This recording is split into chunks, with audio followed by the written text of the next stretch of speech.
Hear what 2 Samuel tells us about one of David's warriors.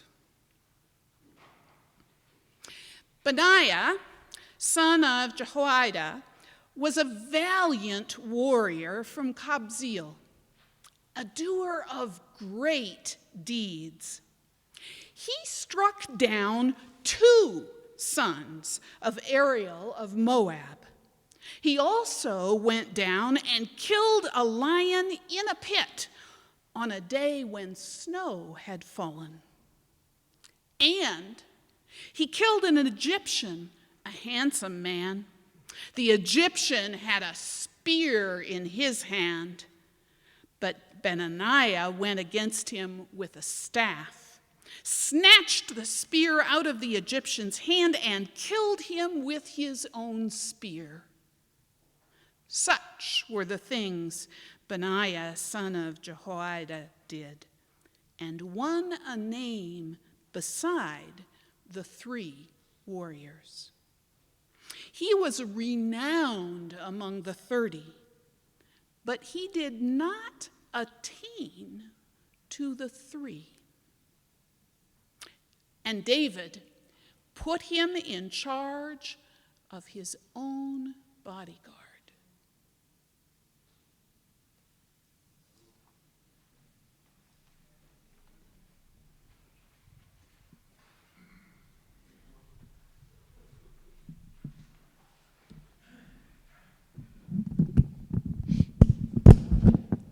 If it had not been for the Lord on our side, where would we be?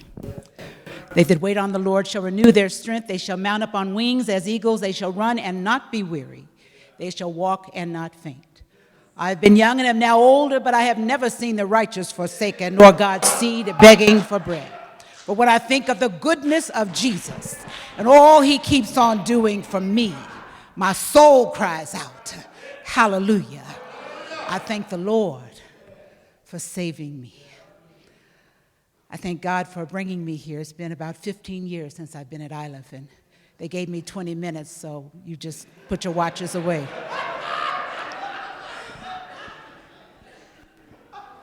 I thank Dr. Wolf for, in his absence of being grandfather today, for this kind invitation to all the faculty. I was listening this morning in the alumni breakfast, and let me thank 2 faculty in particular. Dr. Vincent Harding, who I TA'd for and helped me find my voice in transformation, and Dr. Jean Miller-Schmidt, who even long distance saw me through the completion of my PhD, and I wouldn't have attained what I've attained without their work and belief in me. To the staff, at least and all the alum, the students, the clergy, I'm a black preacher, so I got to go through this. To my sister Rochelle Fry Skinner and the members and friends of Shorter and people that I've known over the years, to Dr. Jennifer. As I contemplated this preaching moment and understood that Iliff is also a place that's more than what's on your website, that there's a legacy of people that have critical thinking skills and engage in dialogue, sometimes at the risk of themselves.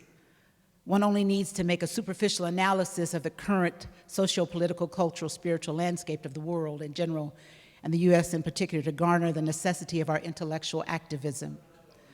Our world seems to be divided between the haves and the have-not, the free and the enslaved, the privileged and the penalized, the powerful and the powerless, and those working for justice and those doubling down on retreat to the 19th century and beyond. Perpetual racial and gender micro and macro aggressions toward the other, them and those. Commodification of faith and so-called prosperity gospel advocates, vapid exclusionary theologies and doctrines and laws, and politically sanctioned autographed social political lynching, late-night tweeted tantrums, and scorched earth policies affirmed by puppet masters. Stop watching The Shiny and look at the puppet masters. Hopes of ancestors dying from spiritual infections rooted in the stench of internalized hatred. Conflicting declarations, however, of I give up, I can't win, I won't watch the news anymore, give them a chance, can't we all get along, get over it, and the rhetorical beat goes on. Yet in the midst of this perceived sunless times, we must remind ourselves that there exists a critical mass of scholars, academicians, activists, pastors, preachers, teachers, liturgists, congregants, and even some politicians, God bless their souls, men, women, youth, and children who articulate deep faith professions and brief attestations of striving toward the beloved community, where all God's children can truly walk together and not over each other, where liberty and justice for all are not just words in some dry historical document, but actualized promises, where we the people and life, liberty, and the pursuit of happiness is not just a question of a few citizens, but a guarantee for all of God's people. They possess an inner, almost indiscernible quality modeled in our focus text. In 2 Samuel, we find David's in a my soul look backs and wonder kind of oration. His through it all testimony, his last words recorded. In a divine oracle, we understand that David reflects his life in the realization that he did not succeed without the help of others. David received the praise, but God surrounded him with people, understudies, backup singers, support systems, ministering angels, wise counsel, co-workers, administrative staff, bodyguards that had just as much strength and ability as he did. He was supported and protected and nurtured and counseled and saved by a group of mighty men of God. I would say mighty people because I was educated at Iliff.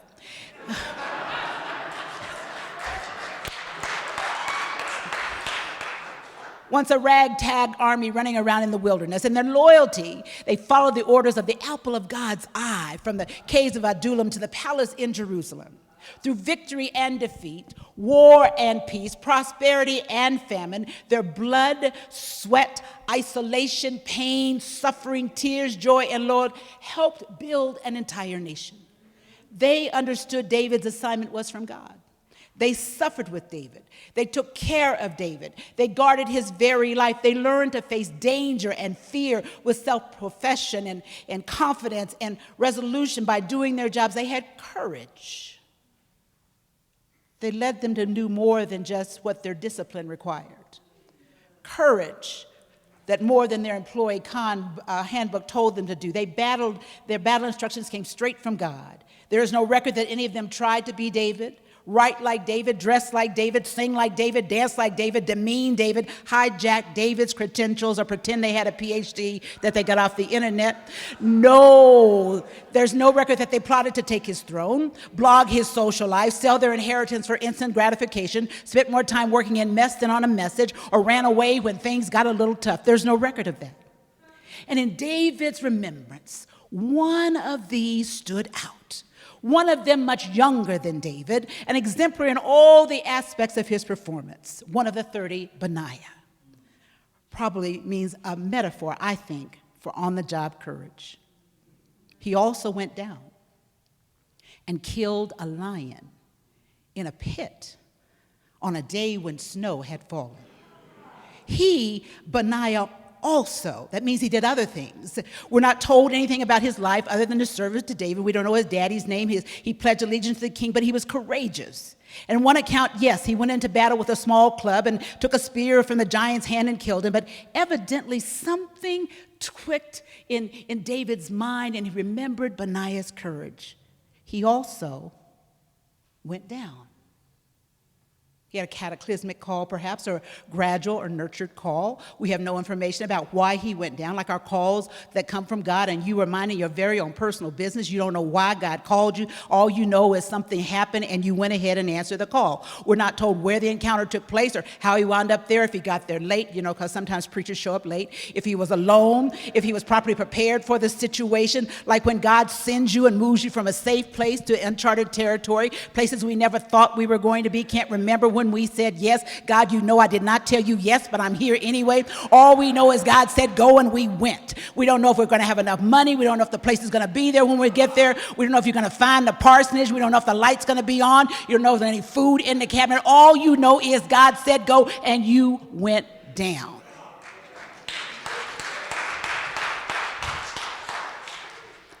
He also went down and killed a lion. Lions are mentioned 135 times in the Old Testament, and they're known for their strength. Asiatic lions are young, swift lions, and they're herbivores. They only eat plants. But old lions with their teeth and strength failing, are carnivores. They resort to eating human beings. They have lairs in the forest and caves in the mountains along the banks of the Jordan, and when they hunt them, they catch them in pits. We are not told why he had to kill this lion, but sometimes there are people, places, and things that are removed from our path, and nobody but God knows why they're put away. All we don't know if Benaiah was wounded in the encounter, but because some of our wounds are hidden from others. But on this journey of life, we, like Benaiah, will face lions. Hadn't David said in the Psalms, I find myself in a pride of lions who are wild for the taste of human flesh. Their teeth are lances and arrows, and their tongues are sharp daggers. Lions kill and destroy. Lions' mouths are always ready to critique our behavior, but they're not doing anything themselves.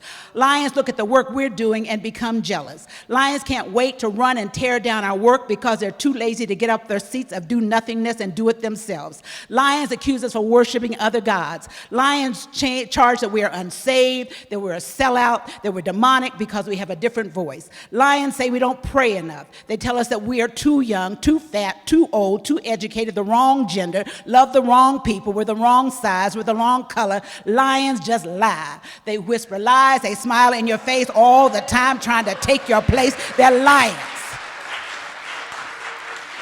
Lions are ordained to start confusion in our ministries. Lions skip class and have the temerity to want you to give them notes and copy off of your paper and then critique what you gave them in the first place. Male and female lions want to see us dumb and defeated, old, tired, feeble, limping, out of breath. Lions can't do the work but want to stop us from doing our work.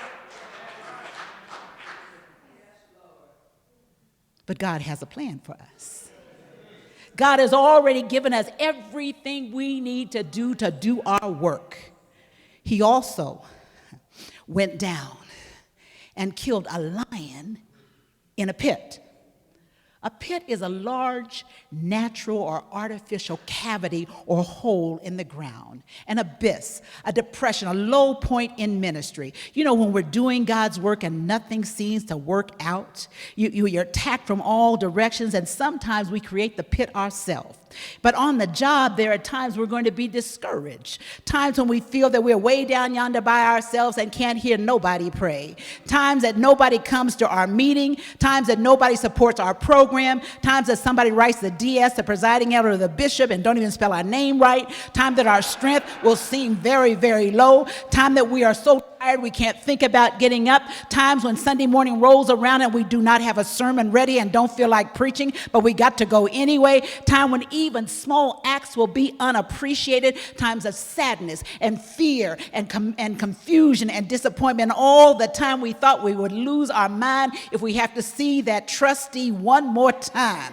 Times when our friends and family begin to make fun of us. Time when we stayed up all night trying to complete a paper and we go to the class and the professor says it's not really due today. In a pit, there are options when you're in a pit. We can quit and join another group. We can lie and pretend that everything is fine. We can fight not each other but what is wrong. We can adapt and do what God tells us to do. We can change and let God work through us, or we can die in the trying. He also went down and killed a lion in a pit on a day when snow had fallen. I'm back in Denver instead of Atlanta, so I know you understand where I'm going. Snow is the hexagonal lattice crystals of ice, common in Palestine in the winter in the hills, and sometime it grew to maybe 2 feet and would stay on the ground 4 or 5 days. Benaiah was in a snow-covered pit. Like that first few years of our faith journeys when we discovered that the ministerial parents, the elders in the church, the Sunday school teacher, the seminary professor, the trusted advisor, friends and family cannot teach us what we need to know to make it in ministry. The rest of a journey may be like a snowy day when it's beautiful and tranquil, and we have a little bit of difficulty moving 1 minute, and other minutes we're making snow angels, we're slipping and sliding, we're crawling and falling, we have some good traction and some progress forward, the chains fall off of our feet, and we have to kind of make it our own. We're advancing and we're retreating. But can you imagine Benaiah wondering where all the important folks were who said that they had his back. Wonder where his boys and his girls and his BFS are. Wonder where his ride or die crew is, where his social network, his faculty colleagues, the ones who turned on him, who tapped him on the back because he was not in David's circle, the ones that ran at the first kind of trouble. Can you imagine him strategizing? I'm in a pit by myself on a day when snow is falling, strategizing how to defeat his lions, not going through 400,000 apps to see which one's going to work, not going to some do-it-yourself program on cable, not going to the library, maybe Google God, I don't know.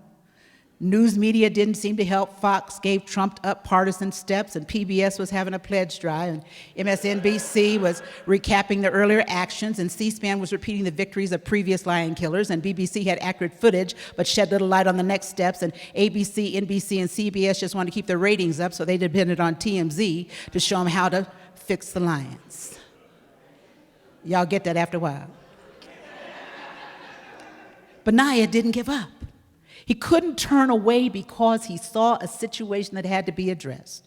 He couldn't avoid a hard question. He'd become discouraged, yes, but right now he knew that he had to do what he had to do. And maybe he remembered what Dr. Harding taught me. Change doesn't come immediately, but change is involved in excitement and anticipation. To look at what you already have, to listen to your inner voice, to be innovative, but sometimes you're going to be uncomfortable and you have to get away from what the norms are. You have to seek righteous work and check your ego at the door. You have to embrace the messiness of change and do something that you haven't done before. Hadn't Gandhi say, we never know what the results come of our actions, but if you do nothing, there will be no results. So he went down and killed a lion in a pit on a day when snow had fallen, perhaps miscalculating his foe and then regrouping, perhaps circling and going in a straight line, staying for days perhaps. Perhaps he got to the obstacle in minutes, we don't know, but he killed the lion with the tools of his trade, his experience, his own intellect, his own weapons, his own soldier spirit, his own love of the master, his own tools, his own resources, his God-given talent. Whatever happened on that particular day, the report came back that he killed the lion in the pit, exhibiting on-the-job courage. God gives us the strength that we need, the courage that we need when we trust the presence, power, and purpose and promise of God about all things and all time. When we don't let fear of loss and fear of humiliation, fear of critique, and fear of success stop us from what we are doing. God gives us the faith and the energy to step out of the shadows and confront the controlling challenges of clustered towering and gated covenanting, property gentrifying, assault executing, melanin privileging, the pits of immigration obstruction and racialized hiring and cultural appropriating and selective policing and quota admitting, the caverns of bigotry accepting and color erasing and history biasing and child trafficking, religious demonizing, the depressions of gender evaluating and post-trolling and life executing and liturgy colonizing and affluenza sentencing, the valleys of healthcare withdrawing and elder warehousing and media shaming and race dividing and cyberbulleting, the cavities of love commodifying, ward funding, lifestyle debasing, love critiquing, political pandering, truth fabricating, that's alt facts in case you don't know, cavities of global stereotyping and linguistic lynching, and humanity euthanizing and resource boarding and death rising, choking the beauty of God's creation out while we stand around and wring our hands and do absolutely nothing.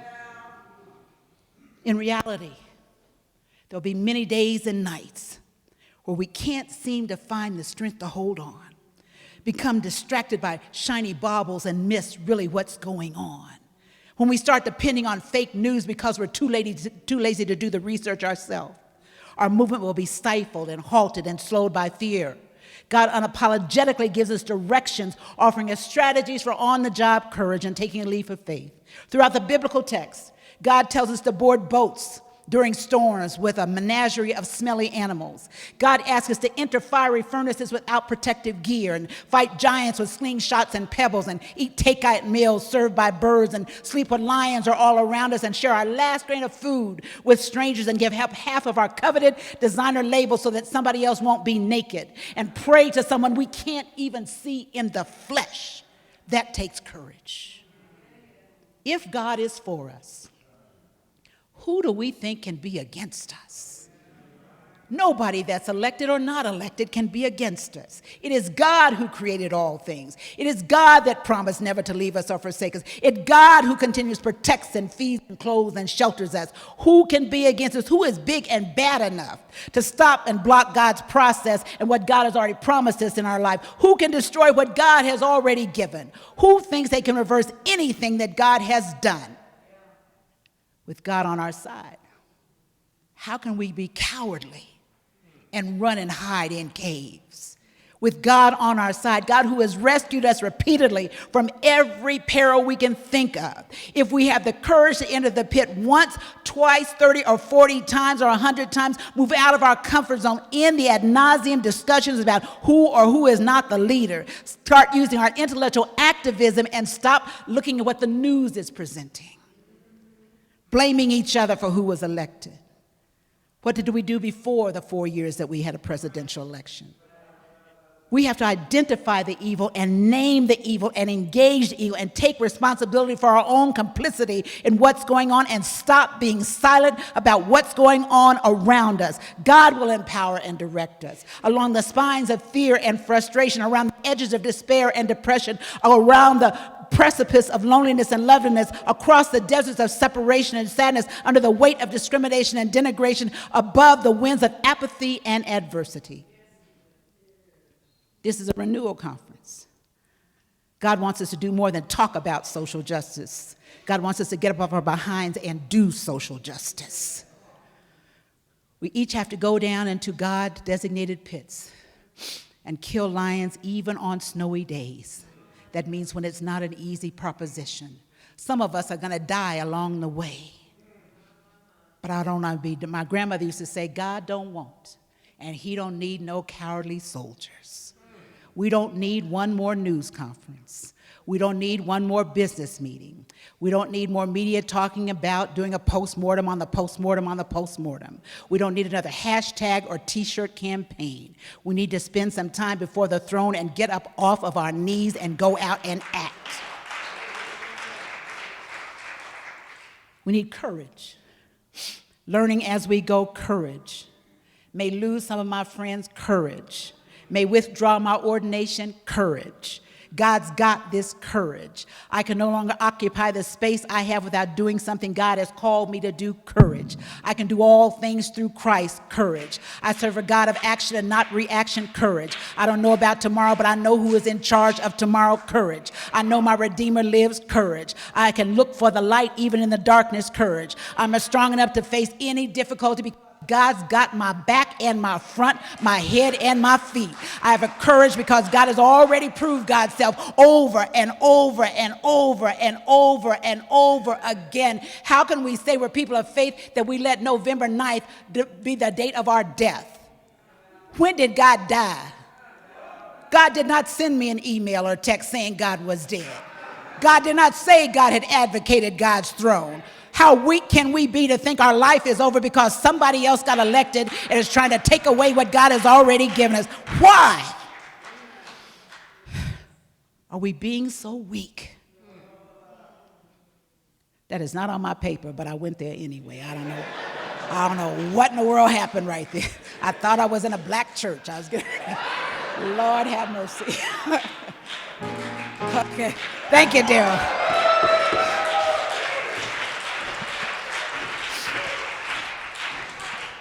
If I don't see you for another 15 years, it is time for some on-the-job courage.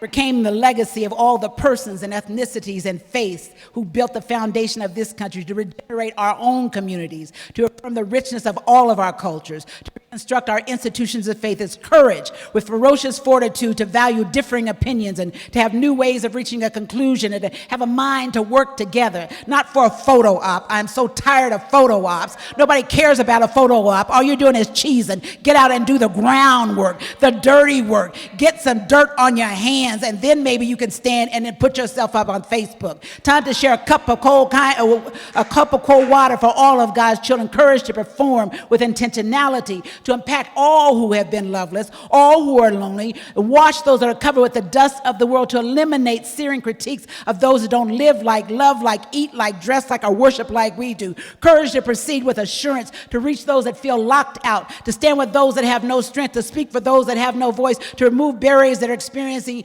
any kind of humanity, to eliminate our very own prejudices, because all of us have one. Courage to work with spirit, to believe the report of the abused, to aid a sister that has no hope, to expect the incredible, to receive the impossible. Courage to conquer anything. Courage to reach the unreachable and fight the unbeatable and stand the invincible, and the courage to say, I can do all things through Christ that gives me strength. It is time for on-the-job courage. My mantra for the last 6 years has been the 1975 anthem by Harold Melton and the Blue Notes, written by McFadden and Whitehead. Wake up, everybody. No more sleeping in bed. No more backward thinking, time for thinking ahead. The world has changed so very much from what it used to be. There is so much hatred, war, and poverty, but the world won't get no better if we just let it be. The world won't get no better. We got to change this world, you and me. Time for on-the-job courage.